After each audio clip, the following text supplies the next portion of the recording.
Bonsoir et bienvenue à la première série de vidéos sur l'éducation des jeunes en automne de Crohn et Colite Canada. Nous discutons aujourd'hui de transition 2.0 d'étudiants à employés. Spécifiquement, cette discussion est à propos de la transition des études à temps plein à l'emploi à temps plein, tout en vivant avec la maladie de Crohn ou la colite ulcéreuse. Je m'appelle Eric Thompson et je suis directeur de la politique publique chez Crohn et Colite Canada et je suis ici à notre bureau national en Toronto. Nous avons aujourd'hui un invité spécial qui peut parler de sa propre expérience de transition tout en vivant avec une maladie inflammatoire de l'intestin. Ariane Leroux-Boudreau nous rejoint de Montréal, Québec. Bonjour. Pour tous ceux qui se joignent à nous aujourd'hui, nous allons passer par une session de questions et réponses sur la transition. Pour toute personne ayant des questions, s'il vous plaît, les soumettre dans la section des commentaires et nous ferons de notre mieux à les avoir répondu. Voulez-vous vous présenter, Ariane? Oui, bonjour. Donc, je m'appelle Ariane, je suis psychologue depuis 2017 et je vis à Montréal. J'ai été diagnostiquée avec la colite ulcéreuse à l'âge de 16 ans. Bon, alors encore, si vous avez des questions ou des commentaires, s'il vous plaît, les écrire dans les commentaires en bas. Et puis, je vais les lire et Ariane va les répondre. Et si j'ai quelque chose à mentionner aujourd'hui aussi, je vais essayer. Alors, nous commençons avec la première question. Qu'est-ce qui vous avait inquiété de faire la transition d'étudiant à travailleur? J'ai quand même eu la chance de faire un baccalauréat avant de faire mon doctorat. Donc, j'ai commencé à travailler au baccalauréat et ce qui m'inquiétait le plus, c'est de tomber malade et de pas pouvoir continuer mon travail et plutôt d'être renvoyée là, si je pouvais pas faire le travail demandé. Bon. Alors, encore, nous attendons pour des autres questions. Mais nous avons une autre ici. Est-ce que vous parlez de vos MII à vos collègues? En fait, c'est sûr qu'avec le travail que je fais, je dois garder une certaine distance avec mes collègues, mais mes collègues très proches sont au courant que j'ai une maladie inflammatoire de l'intestin. Et souvent, les questions vont venir quand ils vont voir que mon repas est semblable à tous les midis, ou que je dis « Ah non, ça, je peux pas en manger, il y a trop de fibres, c'est trop épicé, etc. » Merci. Encore, nous attendons pour les questions, mais nous avons une troisième ici. Comment avez-vous préparé pour votre premier jour ou même la semaine de travail? Donc, en fait, j'ai voulu vraiment me sentir bien, me relaxer. Donc, la veille, j'ai fait vraiment des choses que j'appréciais, prendre du temps pour moi et prendre soin de moi également. Donc, vraiment pour être bien et être disponible pour ma première journée de travail. Bon. Nous attendons encore pour des commentaires. Mais quand nous attendons, avez-vous déjà demandé un hébergement au travail? Un hébergement? Un hébergement comme une accommodation? Ah, OK. Parfait. En fait, non, j'en ai pas eu besoin. C'est sûr qu'il y a des salles de bain près de mon bureau, mais pour moi, ça n'a pas été nécessaire. Bon. Mais par exemple, si on doit faire livrer des repas, mes patrons prennent toujours en compte des choses que je peux manger. Et comment divulguez-vous à propos de votre MII dans le processus de demande d'emploi, dans la lettre d'accompagnement, pendant l'interview? Disons que quand j'ai commencé l'emploi que j'ai actuellement, ma colite était stable, donc j'ai pas eu nécessairement besoin d'en parler. Cependant, quand j'étais plus jeune et que je travaillais à temps partiel dans un magasin, c'est vraiment quelque chose que j'ai abordé avec mes patrons en entrevue parce qu'à ce moment-là, ma maladie était plus active.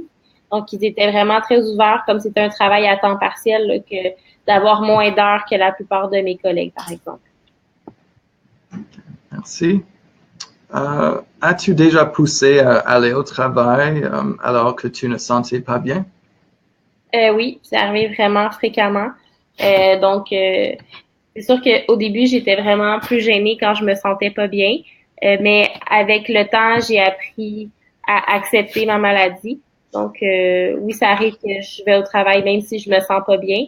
Mais j'ai aussi appris à respecter mon corps et que s'il y a une journée que je me sens vraiment pas bien, ben, je suis peut-être mieux de rester à la maison, de me reposer et me remettre sur pied plus rapidement. Merci.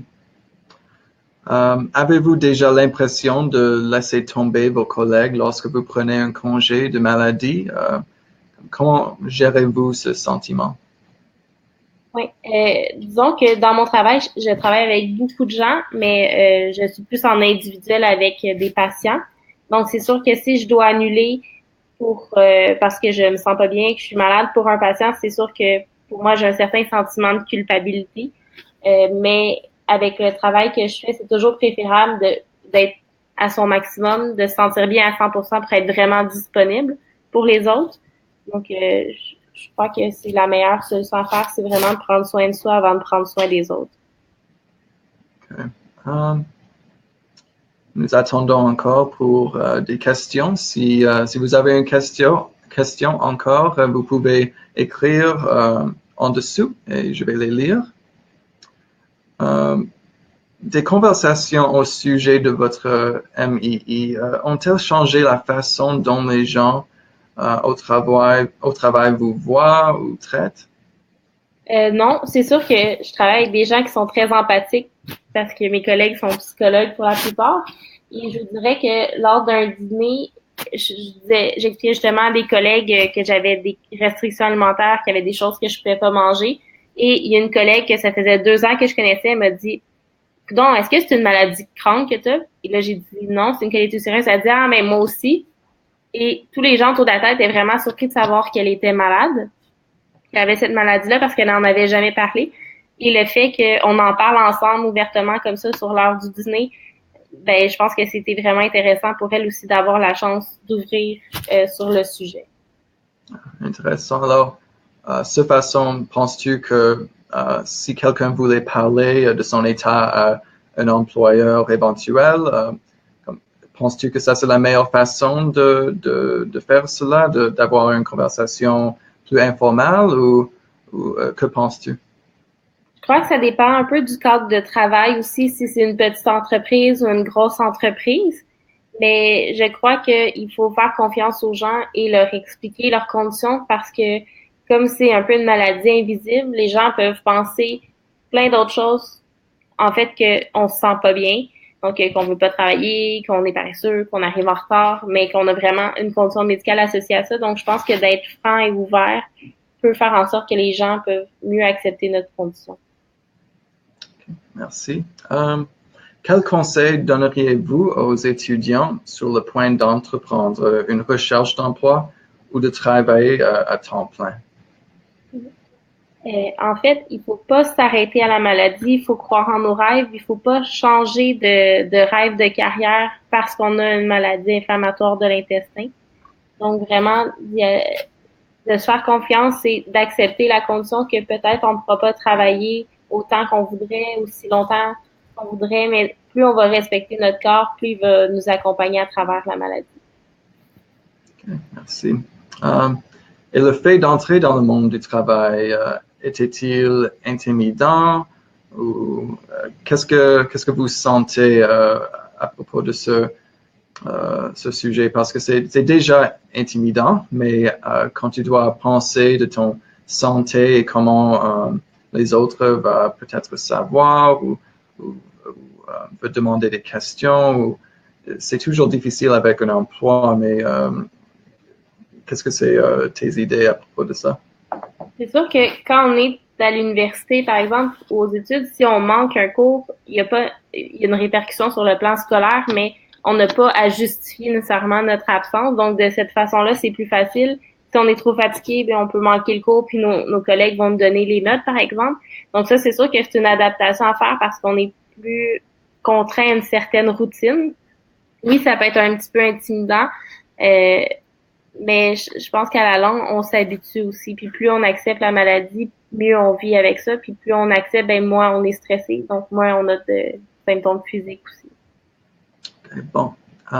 Encore, je vois que les autres nous joignent. Alors, si vous avez des questions ou commentaires, si vous pouvez les écrire en bas dans la section de commentaires, nous pouvons les lire pour Ariane. Est-ce que vous avez des avis en général pour qui n'est pas dans ces questions ou des autres pensées à propos de ce sujet? Ben, comme je disais tout à l'heure, c'est vraiment important de respecter son corps, mais aussi d'accepter sa maladie et de prendre du temps pour soi, de faire du sport, de faire des bonnes nuits de sommeil. Donc vraiment de bien prendre soin de soi et de pas toujours se dire je suis pas capable ou de se limiter dans ce qu'on voudrait faire de peur que notre maladie entrave notre fonctionnement au quotidien. Mm-hmm. Et est-ce que tu connais des autres personnes qui ont une MII, qui travaillent ou qui a des difficultés avec naviguer leur étude ou leur travail, leur emploi, la transition? Oui, en fait, ben, comme ma collègue dont je vous parlais tout à l'heure, elle, c'est sûr que c'était très difficile parce qu'elle était enceinte et elle a eu beaucoup de symptômes par rapport à ça. Donc, je sais qu'elle vivait beaucoup de culpabilité. Et j'ai aussi rencontré des gens durant l'université, dans le fond, deux de mes amis proches à l'université qui avaient également une maladie inflammatoire de l'intestin. Et le fait d'en parler, ça leur a permis, eux autres aussi, d'ouvrir sur le sujet. OK. Et nous avons une autre question ici. Comment gères-tu la grande fatigue? Euh, j'ai quand même la chance d'avoir une bonne énergie en général, mais quand je suis très fatiguée, je vais en profiter pour me coucher tôt et surtout garder les mêmes horaires. Donc, même si, par exemple, la fin de semaine, on voudrait se réveiller plus tard parce qu'on est très fatigué, mais de toujours garder la même heure à laquelle je me lève, c'est vraiment mieux pour mon cycle de sommeil. Mais aussi, je vais en profiter sur l'heure du dîner pour faire de la méditation puis de la pleine conscience. Et ça m'aide vraiment beaucoup. Et, une question similaire, est-ce que des autres parties d'avoir un MII, d'aller aux toilettes ou des autres difficultés qui doivent correspondre avec notre emploi, est-ce que vous avez juste comme développé des stratégies quand tu es à l'emploi ou est-ce que tu avais déjà des idées de comment tu vas faire le mieux de votre situation? Oui. C'est sûr, en ce moment, ma maladie est très stable. Donc, j'ai pas nécessairement de problème outre que les gens là, qui n'ont pas la maladie inflammatoire de l'intestin. Mais c'est sûr que je mange rien la veille ou la journée même qui pourrait faire en sorte que je me sente pas bien, que j'ai mal au ventre. Donc, c'est sûr que sur le plan alimentaire, je me restreins beaucoup. Donc, ça, pour moi, c'est une façon de contrôler les symptômes.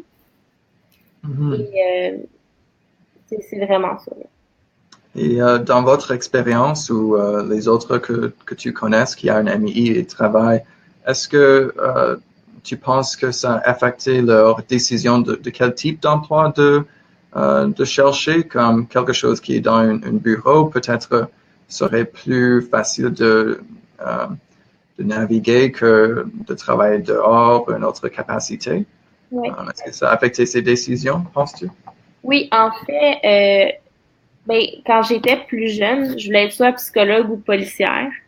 Et très vite, j'ai vu que le métier de policier n'était pas possible pour moi, justement parce qu'il faut des tests physiques, ils prennent des prises de sang, il faut être en bonne santé et le fait d'être dans une voiture toute la journée, c'était peut-être pas la meilleure façon pour moi. Et ensuite, je me suis questionnée au fait d'être psychologue, ben si je devais être avec un client que je me sentais pas bien, qu'est-ce que je ferais? Mais dans le fond, je suis un régime alimentaire, ça va quand même très bien de cette façon-là. Et aussi, au début, j'avais peur de donner des conférences ou, par exemple, là, maintenant, j'enseigne à l'université. Je me disais, ben, si je dois quitter en plein milieu de mon cours, qu'est-ce que je vais faire? Donc, finalement, je vais vraiment juste avec la théorie de l'acceptation de soi, de la maladie. Et jusqu'à maintenant, ça va très bien. Okay. Bon. Et comme pendant l'interview, s'il y a des opportunités pour ou des expectations pour faire des choses qui peut-être va être difficiles avec un MII comme prendre un avion, quelque chose pour aller à une conférence, quelque chose que je pense que vous ferez.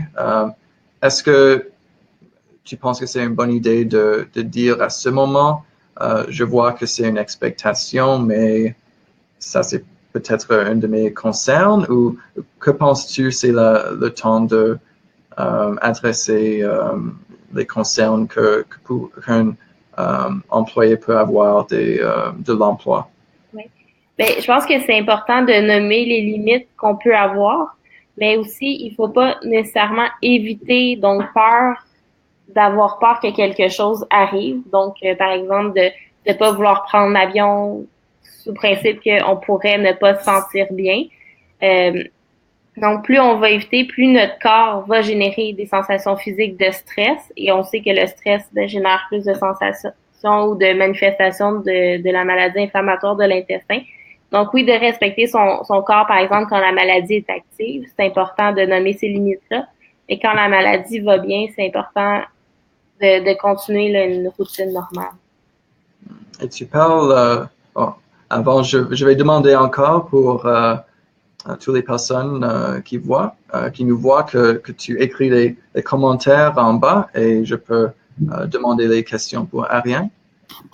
Tu parles du stress et c'est même quelque chose que beaucoup d'emplois, c'est juste un fait qu'on va avoir beaucoup de stress. Est-ce que tu penses des travails que tu dis à ton emploi que je ne peux pas faire cela, c'est trop de stress, ou comment est-ce que tu manages ce type de difficulté?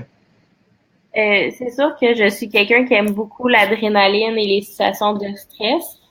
Donc pour moi, c'est pas nécessairement un défi parce que j'aime ça travailler dans des situations pas extrêmes, là, mais dans le fond qui demandent beaucoup d'implication ou qui peuvent nécessiter une réflexion importante.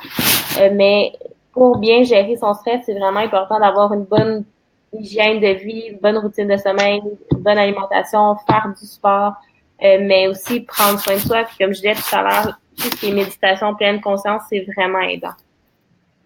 OK. Nous avons plus de questions, alors je vais attendre pour une minute pour voir si quelqu'un d'autre a une question. Mais est-ce que tu as quelque chose d'autre pour dire à ce sujet? Oui.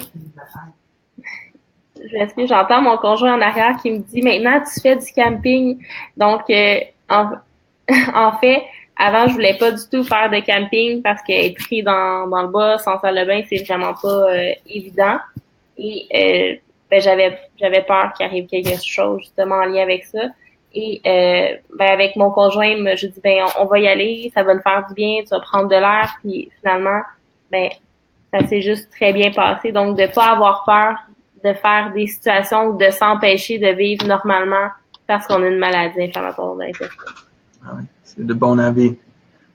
Alors, ça c'est la fin du programme, mais merci beaucoup, Ariane, pour vos opinions et tes idées et de parler de votre expérience, parce que c'est si important pour notre communauté de savoir que c'est quelque chose qui arrive à beaucoup de personnes et que c'est quelque chose que est difficile de parler avec nos employeurs, avec nos professeurs, mais nous devons le faire. C'est quelque chose qu'on ne doit pas nous empêcher. Alors, merci beaucoup encore.